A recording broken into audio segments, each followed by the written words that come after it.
मंजिल उन्हीं को मिलती है जिनके सपनों में जान होती है। पंख से कुछ नहीं होता, हौसलों से उड़ान होती है। इसी कहावत को सच कर दिखाया है मुंबई में रहने वाली प्रभावती ने।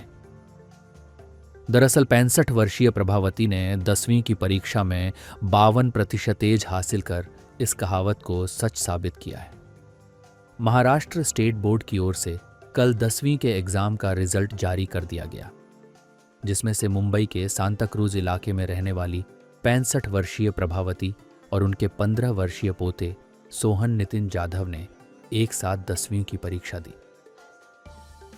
प्रभावती को 10वीं कक्षा में 52% अंक हासिल हुए, जबकि उनके पोते को 62% अंक हासिल हुए।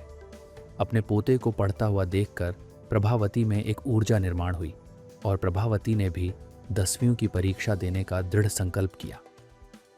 मुझे तो खुशी तो हुई, ऐसा कुछ नहीं, मगर थोड़ा ये भी जो आदमी है तो इतना थोड़ा लगता है। और अच्छा लगा मुझे।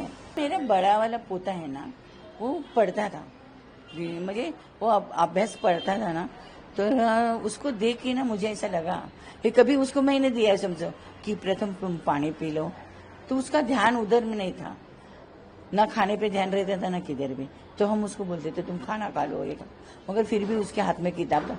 वो इतने अच्छे बारकाई से किताब पढ़ता था ना, तो जो फोटो रहता है किताब का, जो कुछ भी चित्र होता है उसके नीचे भी वो पढ़ता था ऐसा।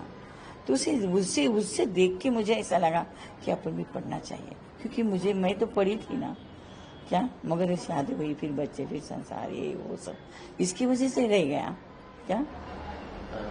जिम्मेदारियां जो है वो खूबी निभाई है आपने। हाँ। जिंदगी में हमने देखा, अब एक नई उपलब्धि भी हासिल की है। कितना कठिन रहा है कि घर की जिम्मेदारियां, बहुत कठिन। पढ़ाई, बच्चों को पढ़ाना, उसके बाद खुद भी पढ़ना, कैसा रहा? नहीं, मगर अभी दो बातें। अच्छा, मैं पहले तो मेरी तो शादी हो गई, तो मेरा आदमी नौकरी पे थे, तो कुछ ऐसा मुझे तकलीफ नहीं। मेरे बच्चे गाली खाली, मैं घर में ही थी ना, हाउस वाइफ थी, मैं तो कहाँ नहीं जाती थी।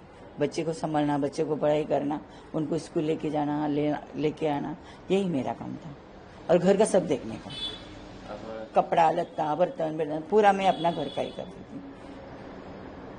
10वीं की एग्जाम तो खैर पास किया है आपने, अब 10वीं के आगे का क्या सोचा है? नहीं, ऐसा तो आगे तो मैंने सोचा नहीं है, क्योंकि याद नहीं रहता है। पढ़ना भी तो होता, मगर याद तो रहना चाहिए।